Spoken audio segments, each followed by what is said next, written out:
이 시간에는 틀렸다, 틀었다 라고 하는 주제 가지고 주의 말씀을 함께 듣도록 하겠습니다. 제가 처음 목회를 했던 곳은 전라남도 나주입니다.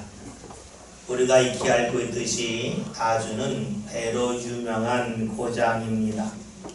30년 전에 제가 목회했던 그 교회 주위에는 과수원이 많았고 교인들도 배농사를 짓는 이가 적지 않았습니다.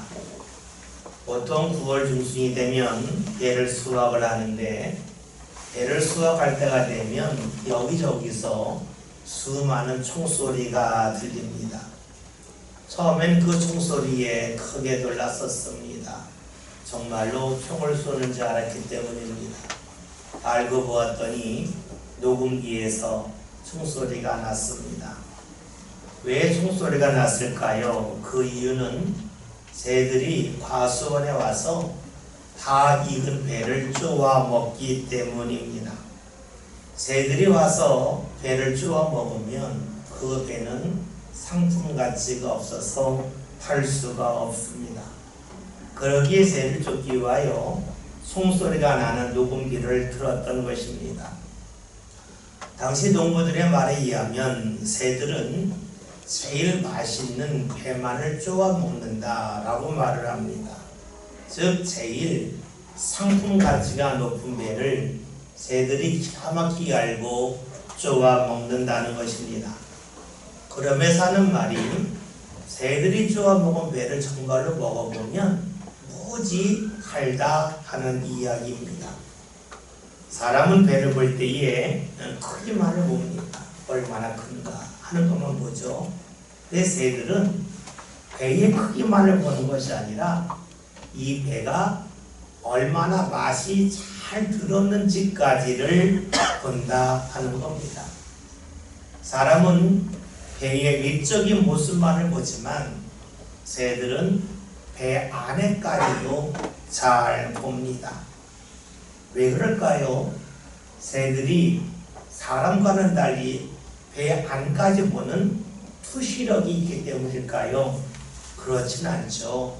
새는 사람과 달리 후각이 발달해서 냄새를 통해서 어느 배가 잘 익었는지를 봅니다. 사람은 배를 볼 때에 겉모습만 보지만 새들은 냄새를 통해서 이 배가 얼마나 잘 익었는지, 얼마나 맛있는지를 정확하게 압니다. 사람은 냄새를 잘 맡지 못하죠. 후각이 발달하지 못했어요. 그래서 무엇이든지 눈으로 보고 판단하려 합니다. 옛말에 이런 말이 있죠. 사람의 몸을 100냥이라고 하면 눈이 90냥이라 하는 말이 있습니다. 사람의 신체 중에서 눈이 차지하는 부분이 90%가 된다는 그런 이야기입니다. 그렇죠. 사람은 이 보는 것이 중요해요. 다른 동물들은 관광 가지 않아요. 여행 가지 않아요. 사람만이 여행을 가고 관광을 떠납니다. 왜 관광을 갑니까? 무언가 보고자. 보통 때 보지 못했던 것을 보고 싶어서 여행을 갑니다. 똑같은 음식이라 할지라도 어느 풍경을 보면서 먹느냐에 따라서 더 맛있다, 또 때로는 맛이 떨어진다 라고 말을 합니다. 옷을 입을 때에도 그 옷의 기능이 어떠한가 하는 것만 보는 것이 아니라 옷의 색깔이 어떤지, 옷의 디자인이 어떤지를 사람들은 봅니다. 왜 그럴까요? 눈으로 보는 것을 그만큼 중요하게 여기기 때문입니다. 이러다 보았더니 사람은 눈으로 보고 판단하는 것, 즉 외모에 관심이 많습니다. 배를 볼 때에도 배 크기가 크면 좋은 배라고 여깁니다. 그래서 같은 무게를 상자에 담았다 할지라도 배 크기가 크면 더 많은 가격을 요구합니다. 사람이 이렇게 눈으로 보고 판단하는 것은 배를 고를 때에만 한정되는 것은 아닙니다. 사람을 대할 때도 역시 그러합니다. 자녀들이 어렸을 때는 부모를 의지해요. 자신보다 키도 크고 힘도 세고 아는 것도 많기 때문입니다. 자신이 할 수 없는 것을 부모에게 부탁하면 알아서 잘 해줍니다. 그런데 자녀가 성장하면 조금 생각이 달라지기 시작을 합니다. 어느 날 보았더니 자신이 부모보다 키가 더 큽니다. 어느 날 보았더니 자신이 부모보다 힘이 더 셉니다. 어느 날 보았더니 자신이 알고 있는 것을 부모가 전혀 모르기 시작을 합니다. 또 어느 때가 되었더니 자신이 버는 수익이 부모가 버는 수익보다 더 많아집니다. 여러분, 이쯤 되면 자녀들이 말하는 것이 조금씩 달라집니다. 왜냐하면 자신의 마음이 달라졌기 때문이죠.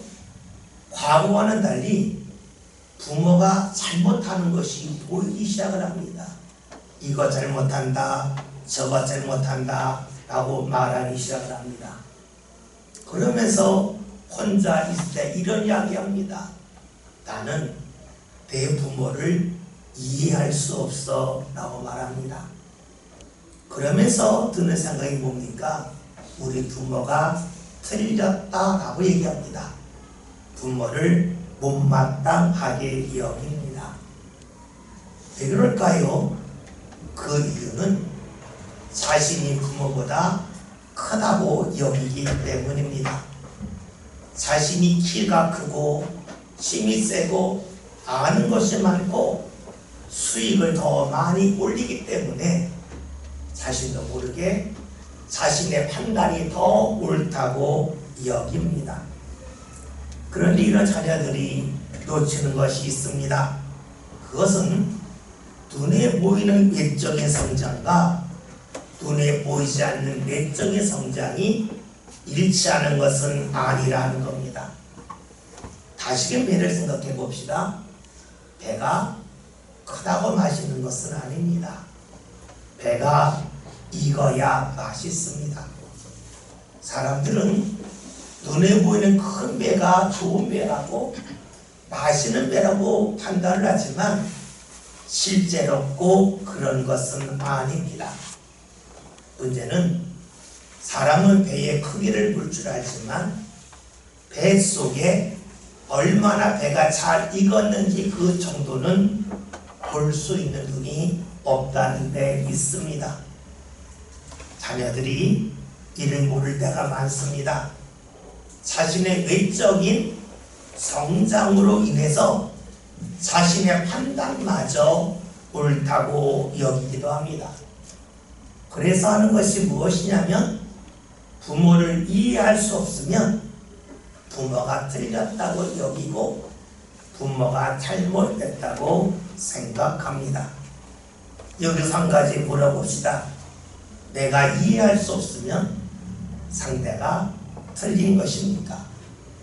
물론 상대가 틀렸기 때문에 내가 이해하지 못할 때도 있지만 때로는 자기가 모르는 것이 있어서 이해하지 못할 수도 있습니다. 그런데 많은 이들은 자신이 이해할 수 없을 때에 상대가 틀렸다고 생각을 합니다. 자신이 모른다는 생각을 잘 하지 않지요. 왜 그럴까요?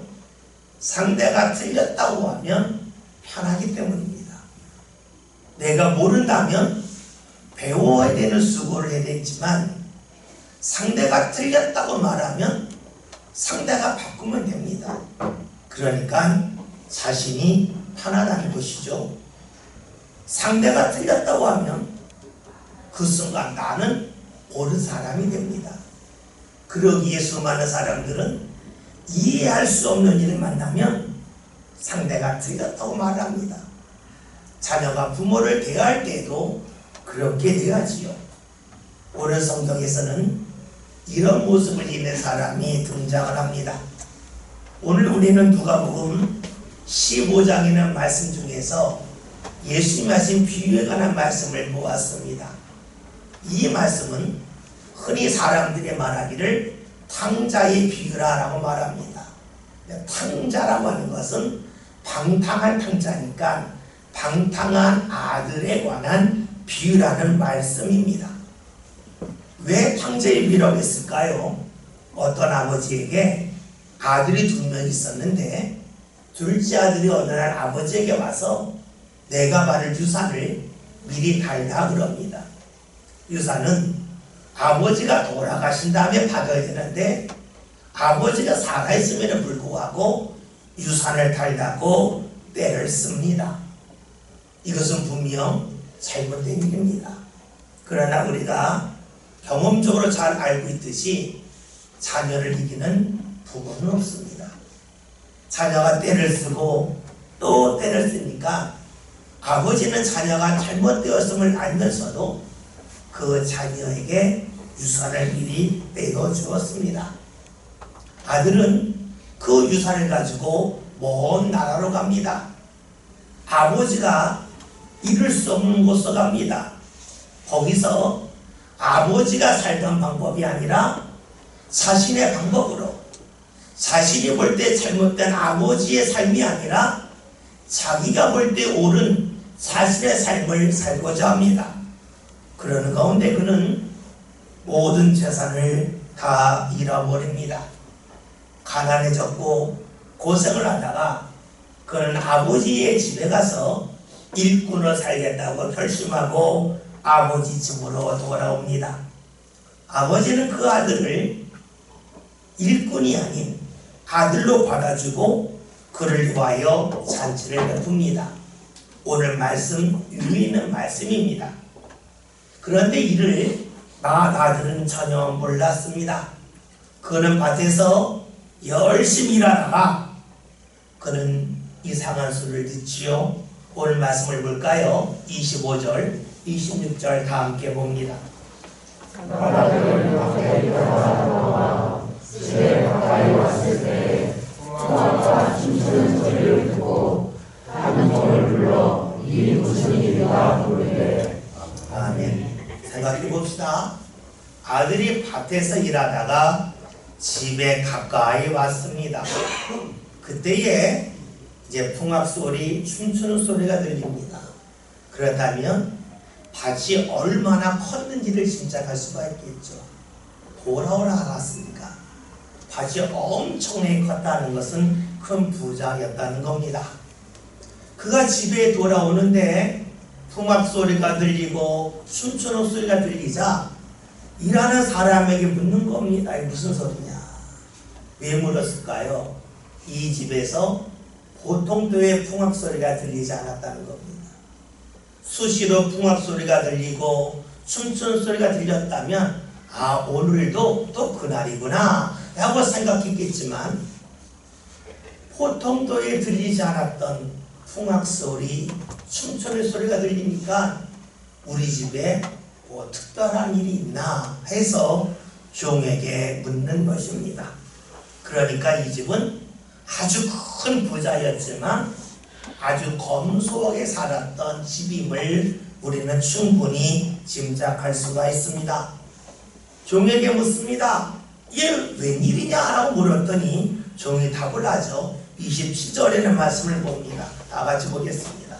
당신의 동생이 돌아왔으니 당신의 아버지가 건강한 그를 같이 받아들이게 물으려 살찐 송아지를 잡아내었다 하니. 아멘. 집 나간 동생이 들어와서 아버지가 잔치를 베푼다고 했을 때에 이 맏아들의 심정이 어떠했을까요?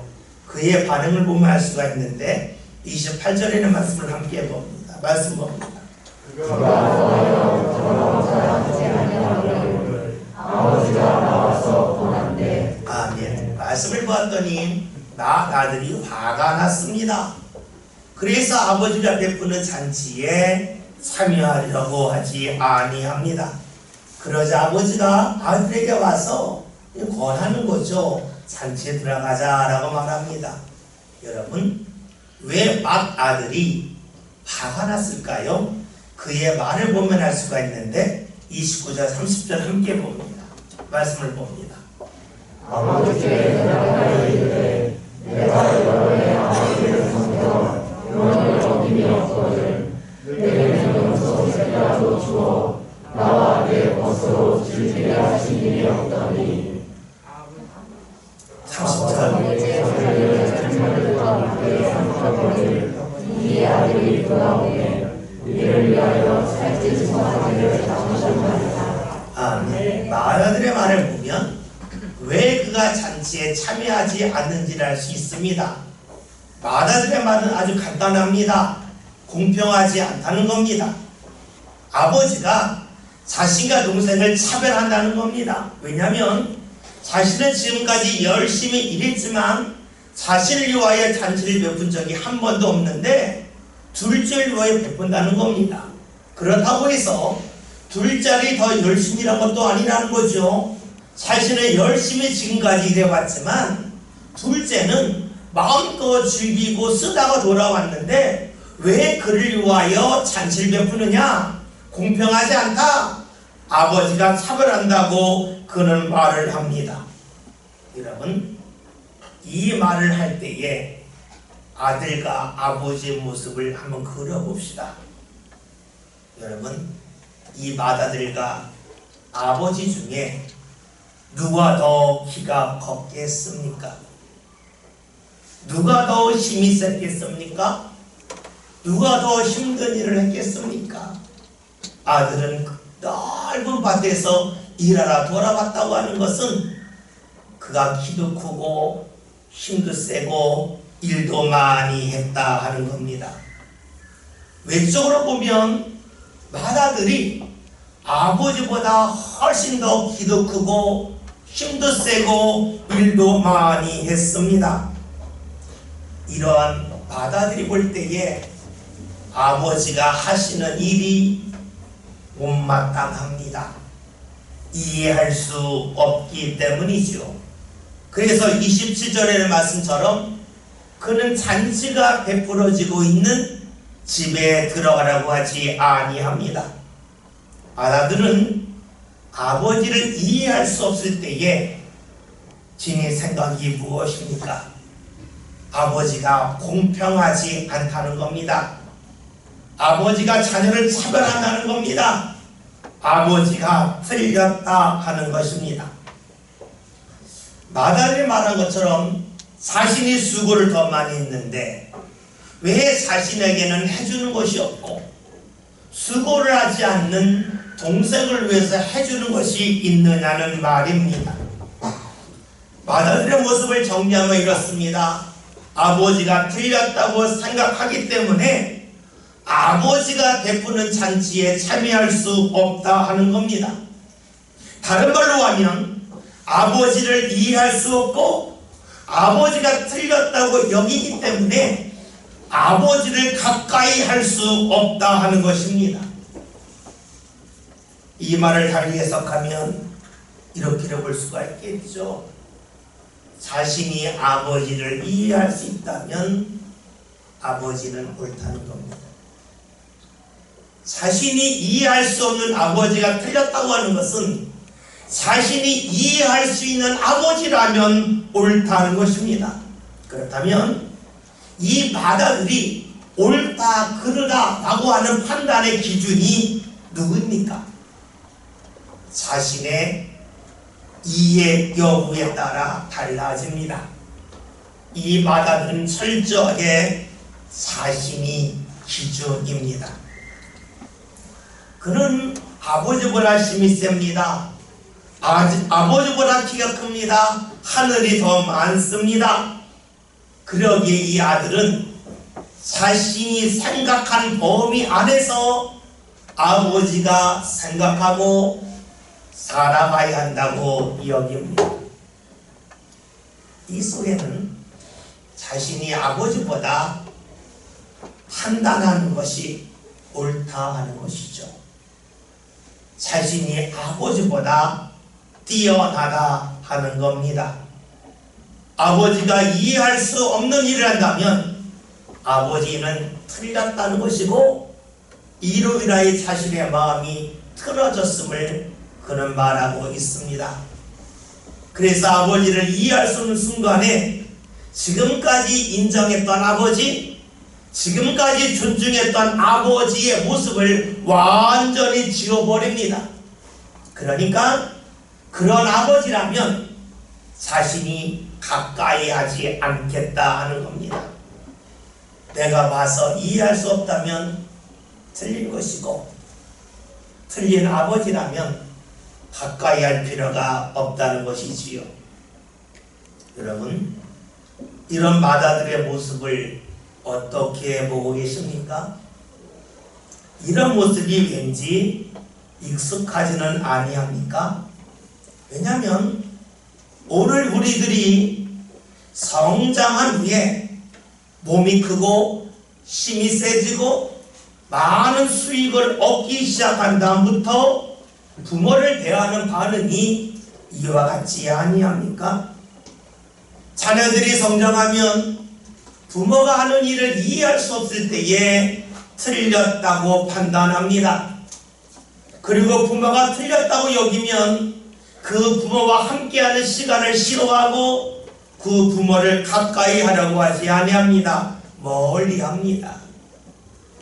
육신의 부모만 그럴까요? 우리가 하나님을 아버지라고 고백을 합니다. 하나님을 아버지라고 고백하는 신앙의 사람이지만 우리가 하나님을 대할 때도 크게 다르지 아니합니다. 하나님을 믿지만 하나님을 이해할 수 없을 때가 있습니다. 이때 수많은 사람들이 어떻게 반응합니까? 내가 이해할 수 없는 하나님은 틀린 하나님이요, 그런 하나님이기에 자신이 가까이 하지 않겠다고 말을 합니다. 무엇을 말합니까? 이해할 수 없으면 상대가 틀렸다는 것입니다. 이해할 수 없으면 상대를 탓합니다. 책임을 상대에게 돌립니다.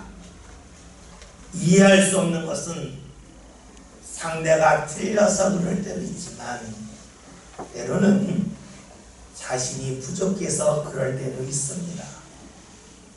학생을 생각해 봅시다. 시험 문제가 나왔는데 이해할 수가 없습니다. 그렇다면 시험 문제가 잘못 출제될 수 있고 때로는 자신의 실력이 부족할 수도 있습니다. 우리의 삶도 역시 그렇겠지요. 부모를 이해할 수 없을 때에는 부모가 잘못돼서 그럴 때도 있겠지만 자신이 실력이 부족해서 그럴 수도 있습니다. 우리가 하나님을 믿지만 하나님을 이해할 수 없을 때가 있습니다. 이때 수많은 사람들이 내리는 결정은 하나님을 이해할 수 없기에 하나님이 잘못된 것이고 하나님을 가까이 할 수 없다고 말을 합니다. 왜 그럴까요? 이유는 간단하죠. 그래야 편하기 때문에 그렇습니다. 원망은 하면 됩니다. 자신이 할 일이 아무것도 없습니다. 상대가 바꾸면 되는 겁니다. 그리고 이 원망 속에 자리 잡고 있는 것이 있죠. 내가 절대적으로 옳다고 하는 교만입니다. 여러분이 이해할 수 없을 때 먼저 할 것이 무엇인가요? 그것은 내가 부족하기 때문에 이해할 수 없는 것은 아닐까 하는 것을 살피는 것이지요. 그런데 오늘 본문의 말씀을 보면 어떡합니까? 마다들은 아버지가 하는 일을 이해할 수 없을 때에 혹시 내가 이해하지 못하는 부분은 없는가 살피기보다는 아버지가 잘못됐다, 아버지가 틀렸다 하면서 아버지에게 책임을 돌립니다. 교만한 모습이 있습니다. 다른 말로 하면 자신이 다른 사람보다 낫다고 뛰어나다고 여기는 죄의 습성이 마다들에게도 있고 우리에게도 있습니다. 마다들이 그랬듯이 오늘 우리들은 이해할 수 없는 마음에 들지 않는 대상을 마주하면 책임을 그에게 돌립니다. 오늘 본문에 나와 있는 아들이 그러하지요. 이런 아들에게 아버지가 등장합니다. 아버지는 자신이 옳다고 여기며 이해할 수 없는 아버지를 멀리하는 아들에게 다가와서 이렇게 말을 합니다. 31절에 있는 말씀을 봅니다. 함께 봅시다. 아버지가 이르되 이에 너는 항상 나와 함께 있으니 내 것이 다 네 것이로되. 아멘. 아버지를 이해할 수 없어서 아버지를 멀리하는 그 아들에게 아버지가 말을 합니다. 말하는 이유가 무엇입니까? 그의 마음을 다시 바꿔주기 위함입니다. 잘못된 마음을 틀어서 바른 마음을 갖게 하기 위함이죠. 아버지가 하는 말이 무엇이냐면 아들아 너는 나와 항상 함께 있었다라고 말합니다. 아들이 지금까지 말한 것은 잔치를 했냐 안 했냐입니다. 다른 말로 하면 돈을 썼냐 쓰지 않았냐입니다. 정직하게 말하면 눈에 보이는 소유의 문제를 갖고 아들이 아버지에게 말한 겁니다. 그런데 아버지는 소유에 관하여 말하기 앞서서 하는 말이 너는 나와 함께 있었다 관계에 대하여 말하고 있습니다. 그러면서 하는 말이 너와 내가 함께 하였기 때문에 내 것이 다 네 것이다 라고 말하고 있죠. 여러분 이 말씀이 이해가 되십니까? 사실 이 말씀은 이해하기가 어렵습니다. 왜냐하면 아들이 일한 밭의 소유권은 아직 아버지에게 있기 때문입니다. 그런데 아버지가 하는 말이 내 것이 다 네 거라고 말합니다. 여러분 이것은 논리적으로 맞지 않습니다. 아버지와 아들이 그 땅을 공동 명의로 한 것도 아닌데 왜 아버지가 아들에게 하는 말이 내 것이 다 네 거라고 말했겠습니까? 우리는 이 말씀을 보면서 어떻게 하면 이 말씀을 이해할 수 있을까 고민하게 됩니다. 그런데 이 말씀을 보면서 우리가 잘 아는 탈무드에 나오는 말을 떠올릴 필요가 있습니다. 자녀에게 물고기를 잡아주면 하루를 먹고 살지만 물고기 잡는 방법을 알려주면 평생 먹고 산다는 거죠. 다른 말로 하면 물고기를 잡아주는 것보다 물고기를 잡는 방법을 알려주는 것이 좋다 하는 이야기입니다. 이 말을 떠올리면서 생각해 봅시다. 둘째 아들이 아버지의 재산을 갖고 갔습니다. 뭘 가져간 겁니까? 많은 물고기를 가져간 겁니다. 둘째 아들은 아버지와 함께 했습니다. 둘째 아들은 마다를 말합니다. 아버지, 저한테 왜 물고기가 주셔요? 소유에 관해 묻지만 아버지는 이야기하죠. 내가 살아온 방법을 네가 다 보지 않았냐? 내가 살아온 방법을 네가 다 배우지 않았냐? 하는 겁니다. 다른 말로 하면 너는 물고기를 낚는 법을 배웠다라고 하는 것을 알려주고 있습니다. 그러기에 너는 지금 물고기를 받은 것이 없는 것처럼 보여도 물고기 잡는 방법을 다 배웠기 때문에 앞으로 계속해서 얻을 물고기가 많음을 말해주고 있습니다. 둘째 아들은 물고기만 가져간 아들이고 맏아들은 물고기를 잡는 방법을 배운 아들입니다. 물고기를 다른 말로 바꿀 수 있습니다. 하나님의 은혜입니다. 둘째 아들은 하나님의 은혜를 받고 떠나갔습니다. 반면에 맏아들은 하나님의 은혜 받는 방법을 배웠습니다. 그러기에 눈으로 볼 때는 둘째 아들이 더 많은 것을 얻은 것처럼 보이지만 실제적으로는 맏아들이 더 많은 것을 받았고 배웠습니다. 그런데 맏아들은 이를 보지 못합니다. 눈에 보이는 것에 매달리기 때문이죠. 그런 아들 보는 아버지는 안타깝습니다. 그래서 그의 마음을 바로잡아주고자 합니다. 내 것이다 네 것 아니냐. 나를 통하여 배운 삶의 방법이 너희 것이 되었으니 너희의 앞날은 더욱더 풍요로워질 거라고 하는 것을 알려주고 있습니다. 그러면서 이렇게 말을 하죠. 32절을 함께 봅니다. 이에 동생은 죽었다가 살아났으며 내가 잃었다가 얻기로 그가 즐거워하고 기뻐하는 것이 마땅하다 하니라. 아멘. 아버지는 큰아들에게 말합니다. 둘째 아들은 죽었다 살았다는 겁니다. 말이 안 되죠. 언제 죽었습니까? 죽지 않았잖아요. 그런데 왜 그런 말을 했을까요? 관계가 끊어졌다는 겁니다. 관계가 끊어졌다고 하는 것은 아버지가 살아가는 방법을 모른다는 겁니다. 아버지의 마음과 뜻을 모른다는 거죠. 은혜 받는 방법을 모른다는 겁니다. 그런데 아들이 돌아왔으니 이제 물고기가 아닌 물고기 잡는 방법을 알게 되는 아들이 돌아왔으니 기뻐할 일이 아니냐라고 말씀합니다. 우리는 지금까지 말씀을 통해서 아버지와 아들의 대화를 살펴보았습니다. 아버지와 아들의 대화는 크게 다릅니다. 다른 이유는 아버지의 초점과 아들의 초점이 다르기 때문입니다. 아들은 눈에 보이는 물고기를, 아버지는 물고기를 잡는 방법을 중심으로 보고 말하고 있습니다. 둘째 아들은 과거에 많은 물고기를 받았습니다. 아들은 이것을 부러워하죠. 그런데 아버지는 아니라는 겁니다. 너는 과거로부터 지금까지 나와 함께 하면서 물고기 잡는 방법을 배웠다고 하는 것을 알려주고 있습니다.